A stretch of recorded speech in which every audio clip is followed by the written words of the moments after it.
नमस्कार, मी पंजाब डक. आज आहे 17 जुलै 2025. आपण काल 16 तारखेला एक सांगितलं होतं की ज्या ज्या ठिकाणी तांबडा आभाळ होईल 72 घंट्यात पाऊस पडणार आहे. तर पाहू शकता हे आमच्या परभणी जिल्हा, सेलू, पाथरी, मंठा, परतूर, जालना, बीड जिल्ह्यामध्ये खूप पाऊस झाला आणि हे नदीला पूर आलाय. आणखीन अर्ध्या तासात इथं पाणी वरती येणार आहे, म्हणून हा अंदाज लक्षात घ्यायचा.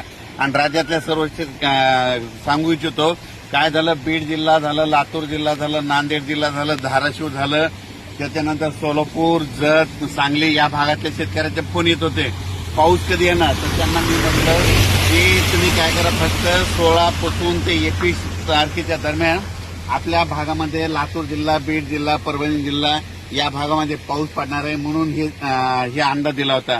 आणि काल तांबडा आभाळ झालं. बघा तुम्ही पाहू शकता हे पूर आलाय आमच्या कसुरा नदीला, लेंडी नदीला पूर आलाय, दुधना नदीला देखील पूर आलाय. म्हणजे यापुढे आणखीन एक लक्षात घ्या, कोणतं